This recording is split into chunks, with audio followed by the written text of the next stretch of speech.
All right, so next up we have a guide panel. This is backed by popular demand from last year. We'll have some experienced guides up here sharing some of their wisdom and experience and stories. And it will be moderated by William Melton, who's on the foundation board and is helping us with the videography today. Oh, I'm on there too. Huh? Jennifer Lang, the Director of Vessel Operations for Lazy Charters and the new owners. We're very excited for them. And Leigh Lubin, Marine Education Specialist, Alaska Sea Grant. So we'll have our panel come on up.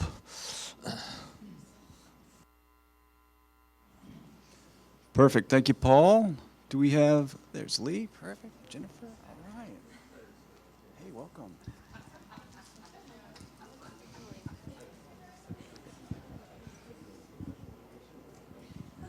All right, everybody. Thank you again for being here. We're really excited to do, as Paul said, our second guide panel.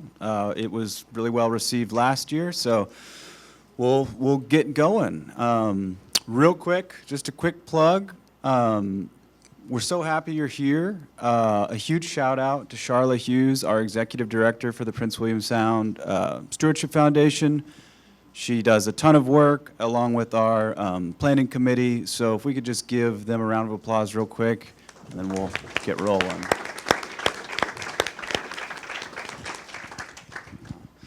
Can everybody hear me in the back all right?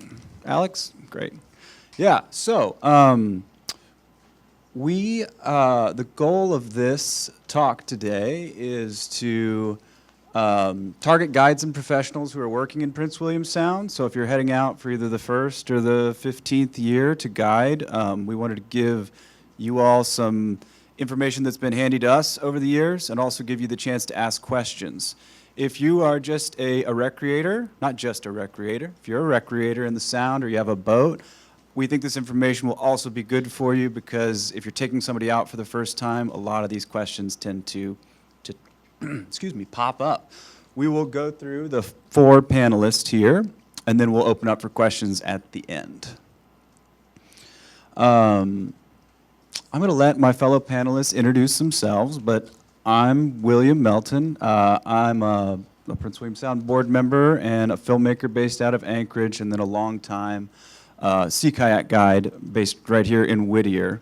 I trained here in 2015 and worked for Alaska Sea Kayakers for many years. And I wanted to talk to you about knowing and understanding tides. I got a crash course in how the tides work from Ryan Collins, one of my instructors my first year out. I was always very grateful for that. So if you need a crash course or a reminder, here it is. This is what we'll be talking about. The moon is the main acting force on the tides. The sun also affects the tides. That was news to me. I put this in yellow because I consider it the key takeaway. There are 2 high tides and 2 low tides roughly every 20 hours and 50 minutes. So most days there's 4 peaks in your tides. Very handy to know. We'll talk a little about tide terminology so you can look real smart. We'll talk about how the geography in Prince William Sound affects those tides, and we're going to do all this in about 3 minutes. So let's see. Oh, there we go. Yeah, so it's pretty straightforward. The moon pulls on the Earth, and the Earth is covered in a whole lot of water. So when the gravity's pulling on the Earth, the water is the first thing to move. So it's just a little diagram. We won't get into all the math of that, but the moon is the main factor in its position with the Earth and what it's doing to the tide. Now that works in conjunction with the sun. So when the sun and moon are lined up with the Earth, you're getting 2 gravitational pulls. So it's making that force even greater.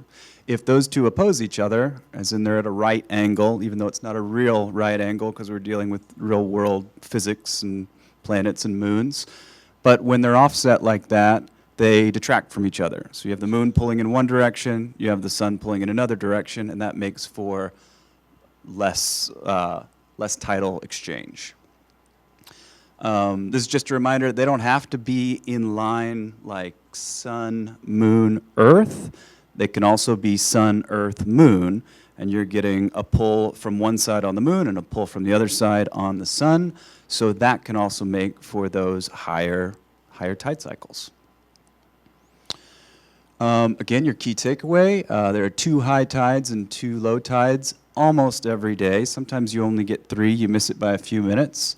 So those come roughly every 6 hours and 15 minutes-ish. So the reason that's really handy is if you head out and you don't have your tide book, but you can remember what the last high or low tide is, you know you're on just over a either 6-hour cycle till the next opposite tide, or just over 12 hours, 12 and a half hours to get to that next high tide. So that's a little cheat code. If you check the tide at the beginning of the day, you don't have to know the exact time, but you can kind of use that math to think, okay, around 3 o'clock we're going to have our next high tide. Here's just a visualization of what that looks like. You've got your high tide, which is the one that's going to be the biggest all day. And then your low tide. Those two come in the same cycle. So that is, that's good to know. It might be easy to think that a high tide would be followed by the low tide that's not as aggressive. That's not the case. You get those 2 extreme tide pulls in that first cycle. And in the second cycle, you have a high tide and a low tide that are not as high or as low as that first cycle. Tide terminology, spring tides versus neap tides. My first year, somebody said, we're going to have some big spring tides on this trip. And I thought she meant because it was spring, we were going to have some tides, which made sense. That's not exactly the case. Spring tides means one of those big high tides where the sun and the moon are working together to make for a higher high tide or a lower low tide. So it means to spring forth, not the season of the spring. So hopefully I saved you guys looking stupid like I did that first year. During that time, higher high tides, lower low tides, and just a wider range. You're just going to have the water coming up and down the shore more. Neap tides are just the opposite. Those are those tides where the sun and the moon are opposing each other. So you still have the whole cycle, but they're not going to be as big.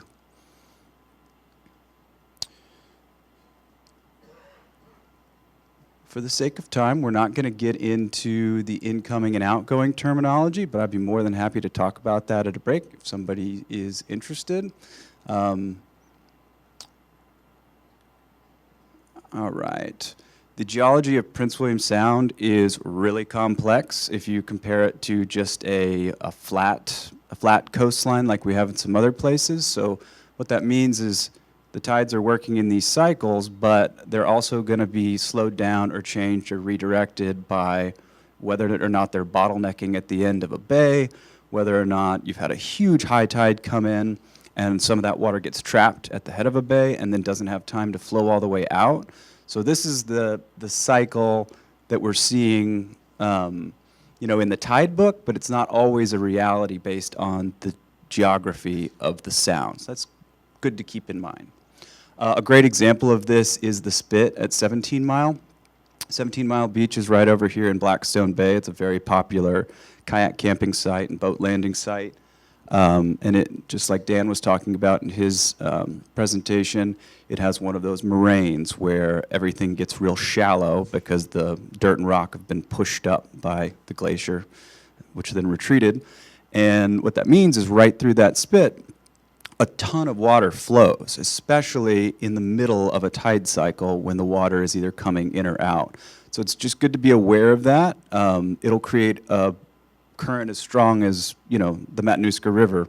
And if you're not prepared for it, or you haven't warned your group, if you're out in a boat or a kayaking group, it can surprise you and pull you right out into the fjord or back into the bay, depending on which way it's coming in. That's just a little visualization of 17 Mile Beach and why it is that way.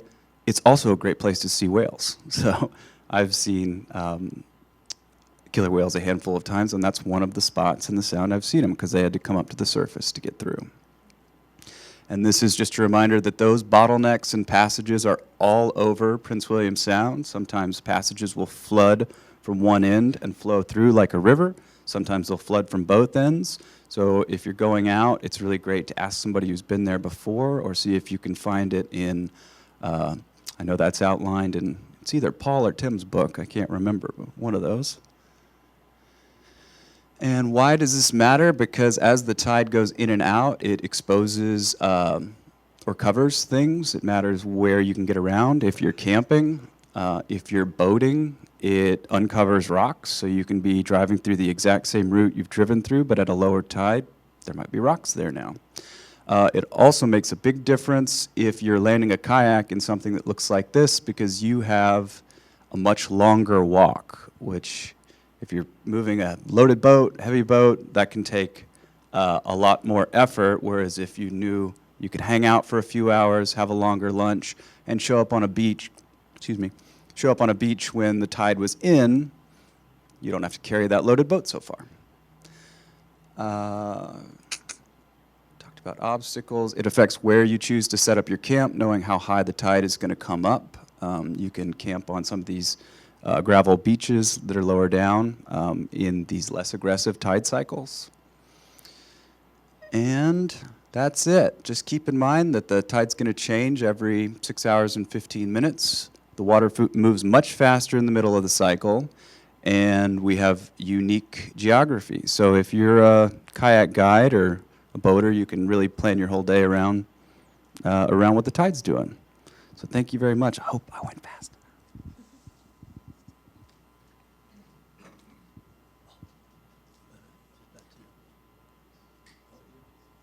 No, this is me. Oh, great. Yeah.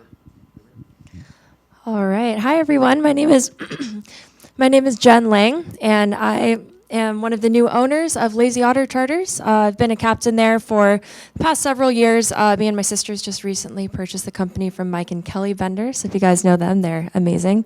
And yeah, I was going to talk to you guys today about responsible wildlife interactions on the water. Thanks. A quick note on the tides, that is super important. As you know, a boater operating landing crafts, we are constantly going to shore, and you really need to be aware of the tides. So definitely really, really good advice that you gave there. All right, so yeah, I did add a couple of slides up here. They're really just resources from the NOAA page, and I do have a QR code in a couple slides here. But I was just going to chat with you guys and about how to responsibly interact with wildlife. And this can go for whether you are out there on your own boat, whether you're in a kayak, even on the shore sometimes. But yeah, I'm going to pull up my notes. I have some on my phone here. All right, so first, if you are out there on your own boat or you're a tour operator, even a kayaker, if you have a handheld radio on you, communication is huge. As a tour operator, if we see a whale in a heavily trafficked area, we're gonna let other boaters know that. And sometimes, people don't hear. People aren't monitoring channel 16, which is the one the Coast Guard monitors, which is the one everyone who has a radio should monitor if you have a radio on you for emergency purposes, but also just for announcements like that. Keep an ear out on that radio. If someone says, hey, there's a whale at Decision Point, right? Everyone has to go past Decision Point. Boats just go past really, really quickly. So keeping an eye out for that and an ear out for that. If you see 3 or 4 boats stopped in one area, something might be going on. There might be an animal that they're looking at. So just knowing to look out for those different signs. And if you suspect there might be a whale or some kind of large marine mammal in an area, slowing down.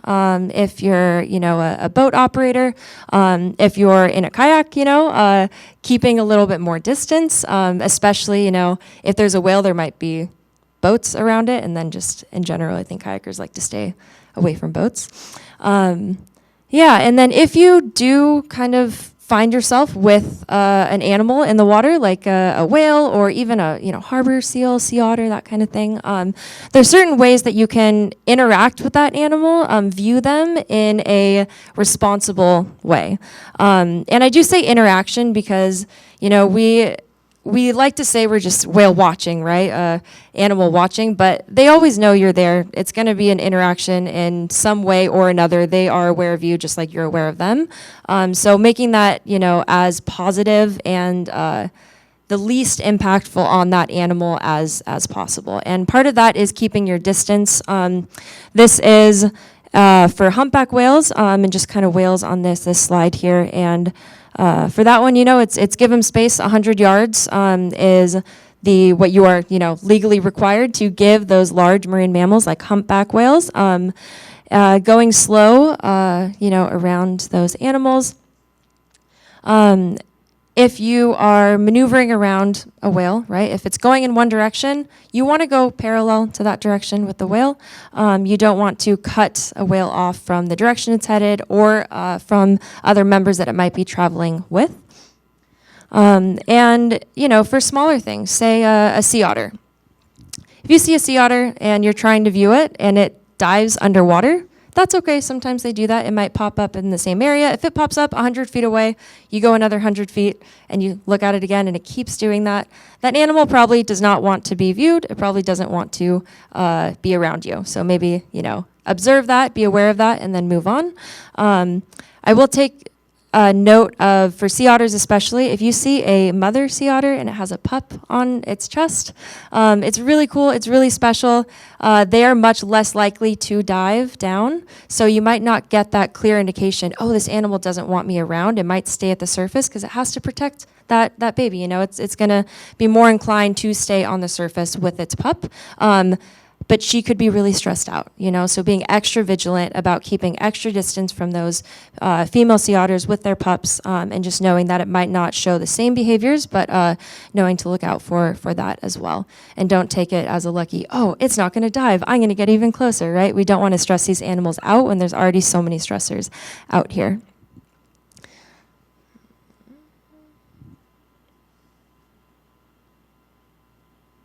I did hear Dan earlier in his killer whale talking about this, but this is kind of for recreational boaters or anyone operating a tour boat. But how you use your engines around any kind of wildlife really does matter. If you approach slow, but even if you're stopped and all of a sudden the whale pops up behind you, if you pop your engines in reverse, it's really, really loud, and that's going to be louder than if you're going forward. If there's different things you can do with your boat that are going to be less noisy. Of course, that's for boat operators. And then communication is really huge, right? So, as a guide, as someone who's on the boats, your guests are going to want to know, why can't we get closer to that whale? Why can't we get closer to that sea otter? And trying to explain that these animals are legally protected. We actually, can't get closer legally, but then also just best practices, right? Like, we are here to view these animals in their natural environment, and our goal is to do so in a way that is not impacting them. And if you just explain that to people and answer their questions when they're curious, it helps them get a better understanding of what, wildlife viewing in the natural environment really is supposed to look like, and being able to set that example. I'm going to go ahead and leave it at that in terms of these slides here. So let's see. This is available information on the NOAA website, and really good information about kind of recommended distances from different animals. Harbor seals are a huge one. I think they're often overlooked. They hang out on ice in front of glaciers, and are really, really sensitive to boats, to kayakers, to jet skiers, to anyone in these fjords. It is a delicate habitat for them. They come out and lay out on that ice to molt and to have their pups. And so they're usually, they can be in a vulnerable situation when they're on that ice. So giving them extra space, and just being, again, as respectful as possible. And there's guidelines for that, like I said, on that website. Some other good information here. Not going to go through that. And lastly, that's a QR code to actually go to the website that has all of that advice and those regulations on how to responsibly interact and legally interact with wildlife here. Thank you.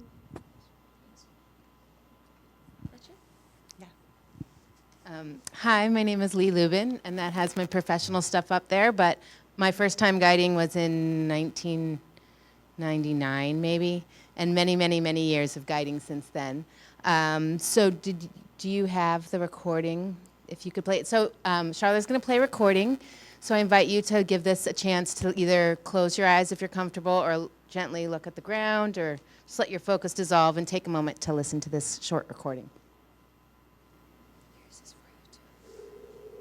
Oh, thanks, honey.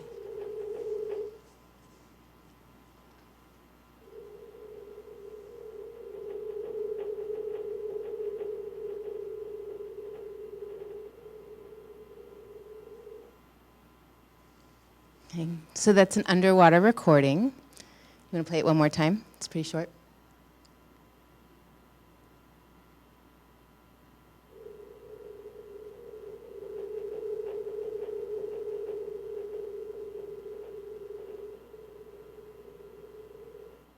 Does anyone know what that call is? I picked a hard one. I wasn't going to pick humpback because that one would be a dead giveaway. So notice if what questions came up for you or what feelings or thoughts or even any body sensations that just hearing that sound might have given you. And then these are things I don't know off the top of my head. So that was a minke whale thumping call. It was sped up about 10 times. And the NOAA resource said that's so that we can hear it on the frequency and probably also because the thumping is a little bit slower than maybe our attention span. That part was a little confusing. Maybe Dan can give some input on that. But minkies at birth are approximately 10 feet long and weigh 1,000 pounds. Adult females are about 28 feet long and weigh about 8 tons. Males are smaller and they're measuring about 26 feet and weighing approximately 6 tons. They're sexually mature, females at 6, males at 7, and the gestation is 10 months, and lactation is 4 to 5 months. So my question is, after I read all those facts, did you have any questions or thoughts or any body sensations or feelings that came up? Some of you might have, because some people are really number-oriented. But even if those facts answered any of the questions that came up from the recording, the main point that I want to give is that good natural history is creating curiosity and internally developed questions by your audience. It's good storytelling. It's not what's called drag and brag, where you just drag people around and tell them everything you know. Like a minke is, I already forgot, because that's how important all those numbers are for me to understand. So good natural history is telling a story and giving people a connection in that story. So anything that's suspenseful, unusual, anything that naturally generates questions is a great way to start talking about anything. An example would be when I see sea otters when I was out guiding. One thing that I can tag on to Jen is when I'm seeing wildlife, especially marine mammals, I encourage people to simply enjoy the experience, partially so that they can immerse themselves totally, and partially because that otter or whale probably does not want to hear me talking on the mic or blabbing. And so I save that for when we've moved away from the animal. But an example is when I see sea otters, I say something like, oh, sea otters are the reason you're here in Alaska, because I'm working with tourists. And that immediately piques a huh? And then that leads into a whole story of how the fur trade, Russian fur traders basically annihilated the sea otters and thought Alaska had no use, and then the United States bought it. In that story, I can talk about how Alaska natives were enslaved to hunt sea otters. And so I gave this little story that just one phrase that piqued people's attention that didn't quite make sense, really. And so good natural history is an opportunity to basically get people to want to listen or to ask you questions instead of you just letting them know everything that you know. Another thing to point out is that anytime you use a different sense, it's really a great way to create questions or novelty. And as a sea kayak guide, I can say that one of the things I loved about sea kayak guiding as opposed to hike guiding is that kayaking in itself is a novelty for most people. And so I really, when I first started sea kayak guiding, I had a lot of natural history and found that people didn't need quite as much natural history on a sea kayak trip as they did on a hiking trip, because they had enough stuff going on, and then questions would come up as opposed to me having like a spiel that I knew in certain areas where you can see certain things. So tell the story, get people, use Paul and Tim's ideas about writing stories, or about writing, and jot down little notes of things that would make someone go, huh, that you can start off any topic that you're talking about to draw the people in.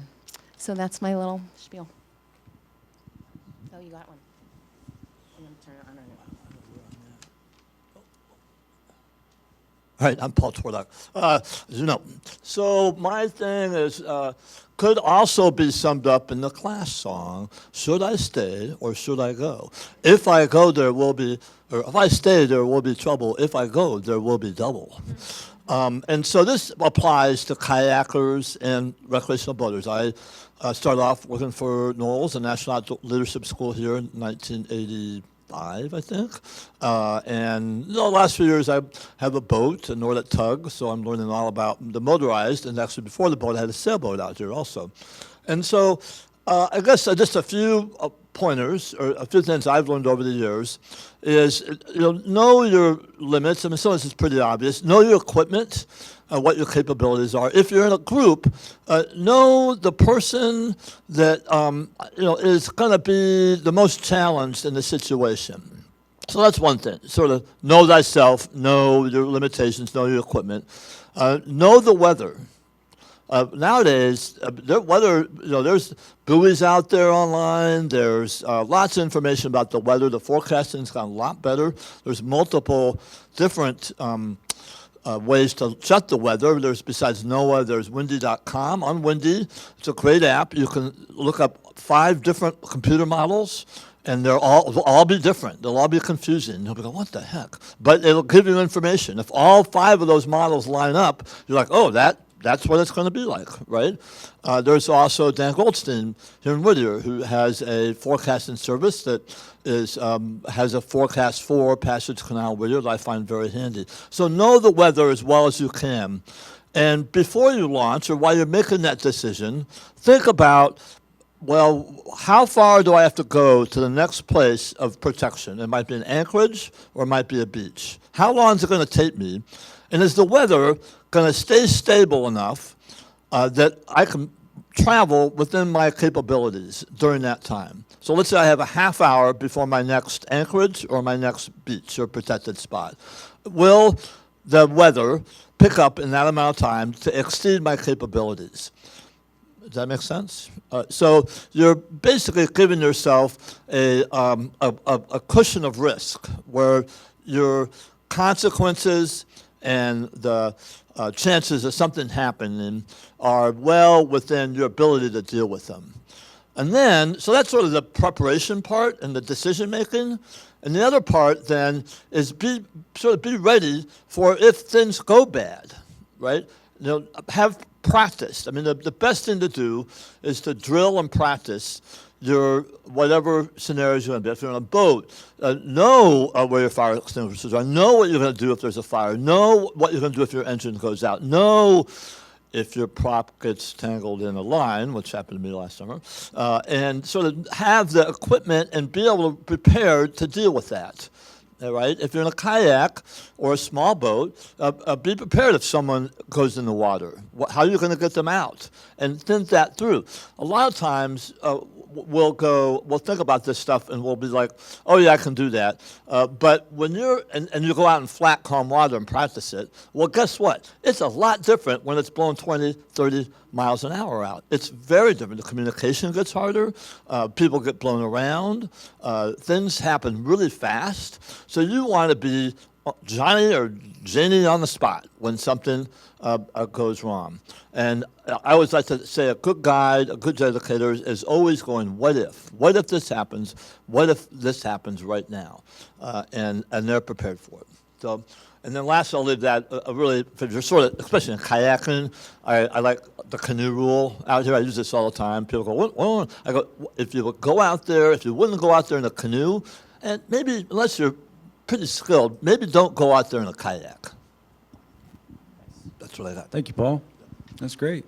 Well, I know that was a lot of information, everybody, but I think we have a few minutes. Does anybody have any questions or any online questions?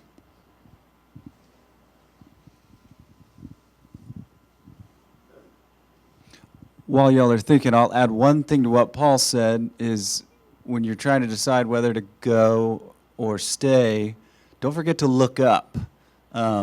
Especially if you're kayaking with a big group, I found it's real easy to get real involved in loading the boats, or, you know, if you're pulling your anchor up or whatever, it's, you know, you get focused on that task, and at the end of that task, usually you go. Don't forget to look up during that task, because things can change. Sometimes that takes an hour, and all of a sudden you're all ready to go, the group's ready to go, and the conditions have deteriorated. I have a great story. One of my first times out there, it was 86, which is a really bad summer. And the forecast was terrible. The barometer was dropping, and it was dead calm. And we left. My group left, and we traveled. And there was another group, this is all north, sitting at Entry Cove. And we paddled by him, and the lead instructor was really experienced, really senior instructor. And he chewed me a new one, because what was I doing out in the water? It's dangerous out right now. And I'm like, Bruce, it's dead, flat, calm. So look up and pay attention to what's going on, because sometimes the forecast is wrong. I would just also emphasize, don't let outside deadlines persuade your thinking. And of course, I think of the tragedy in Blackstone Bay many years back, where they allowed, oh, we got to get 2 planes and what have you, even though the weather was changing. So safety first. Yeah, there's a fair amount of study in the outdoor world on risk. And the 3 common causes of accidents are being on a timeline, poor equipment, and not enough skill. So those are really the 3 things: poor equipment, and number one, a lot of times, is being on a timeline and traveling when you shouldn't be traveling. Great. Anybody else? Great. Well, thank you all so much. Oh, Tim? You got time or not? Are we taking a break after this? We're taking a break after this. Great. Go for it. I'll ask a really complicated question. For Leigh, or maybe for all you guys, but you were talking about storytelling and connecting with people. So do you find it a challenge, or do you have any quick thoughts on more difficult things, you know, aside from natural history, more like climate change or issues that the place is facing that you want to have people connect with? So either ideas, or maybe just acknowledging how challenging that could be. Any tips that any of you have? Yeah, that's a really good question. I think that one of the things I do to talk about climate change is I don't call it climate change. I just talk about change and things that have changed, and then the people can ask questions. And I think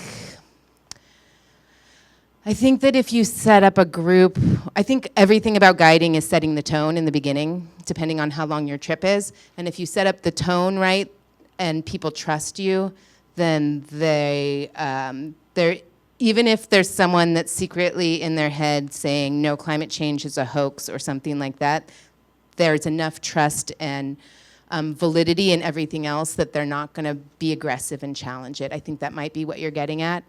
But I don't ever use my guiding platform to promote anything or disenchant anything that's political directly. I just point to evidence and then invite people to make their own choices. Does that answer your question? It does, yeah. It's just a very challenging thing to do. So just your perspective, that was Yeah. great. Thank you. And I think the tone you set is so important, because I think I have had situations, and I think people have kept their mouths shut just because the tone of the group, they knew that it would be a combative and divide the group. And because the tone of the group and the days was already set, it's kind of like people are like, oh, it's kind of like when you're at a dinner and with family, and you could bring up a topic that might make the whole dinner awful. And depending on how you feel about your family, you might do that on purpose, or you might be like, this is a really good moment, and I'm gonna keep myself inside. this part inside to keep the continuity going.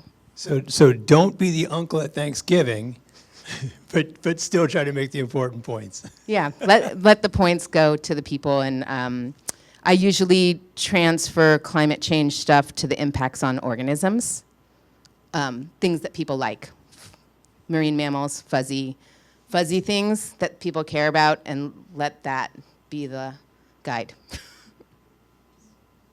anyone else want to say? Yeah, just to add on that, I like to use personal stories a lot because people can't argue with your personal experience. So, you know, people all the time, and people want to hear that, right? Like they ask, have you noticed a change in this glacier since I get that question almost every trip. And it kind of, the length of the trip matters, right? If it's a short trip, then you kind of leave it short and be like, yeah, actually that section right there, like there's a lot more rock there than there were two years ago. And if it's a longer trip, then I like to really explain, like if someone is receptive to it, to the amount of information that, you can really read the person and the group. But if they're receptive to it, like explain how complicated glaciers are. And then once you kind of explain, like, yeah, it's crazy, this glacier might be, losing a little bit of ice, this one loses a lot of ice. And if you explain some of those mechanisms and then, how you have witnessed that and then come back around to, just saying like, yeah, and actually like a lot of them actually are losing their ice, but then they understand it. So they're like, oh, it's not just global warming, glaciers are losing ice, and leave it at that, right? It's now you understand how they work and what exactly is causing, glacial melt. So that's just, in terms of glaciers, what I like to do. But personal experiences, no one is going to say, no, you didn't see, more ice there 2 years ago. So. Well, thank you, everybody. That's all the time we have for today. We're taking a break until 3:30. Sorry, 3:15. We're taking a break. And we're going to be doing this again tomorrow. And we might shuffle it up a little bit with the folks and the topics. But we look forward to seeing you then. Thanks, everybody. Yeah, we'll be back at 3:15 with Sue Carl on the geology of Prince William Sound.